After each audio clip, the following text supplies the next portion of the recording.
राष्ट्रिय स्वतन्त्र पार्टी अर्थात् पूर्व गृहमन्त्री रवि लामिछानेज्यूलाई यो अहिलेको राज्यले प्रतिशोध साँधेर उहाँलाई कारागारसम्म पुर्याएको अवस्था छ साथीहरू। र यो राज्यले उहाँप्रति साँधेको प्रतिशोध विरुद्ध सम्पूर्ण समर्थकहरूले चाहिँ उहाँलाई यो राज्यले चाहिँ एउटा राजनीतिक प्रतिशोध साँधेर उहाँलाई चाहिँ अन्याय गरेको छ भन्ने एउटा साक्षीको रूपमा हामीले अहिले यो अभियान चलाएका छौँ। र यो अभियानमा तपाईहरूले साथ दिनको लागि तपाईहरूले यो फर्म डाउनलोड गरेर तपाईहरूले हस्ताक्षर गरेर उहाँलाई समर्थन गर्न सक्नुहुनेछ।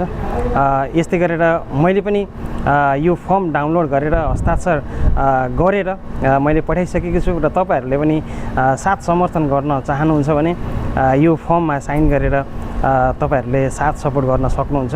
र त्यसको लागि तपाईहरूले फर्मलाई डाउनलोड गरेर साथ समर्थनको लागि उहाँ समक्ष पुर्याउनको लागि उहाँलाई हौसला दिनको लागि चाहिँ तपाईहरूले हस्ताक्षर सङ्कलनमा सहभागी भएर यो अभियानलाई चाहिँ एकदमै साथ दिनुहुन विनम्र अनुरोध गर्न चाहन्छु र यो भिडियोलाई सक्दो सेयर पनि गर्नुहोला। नमस्ते नमस्कार।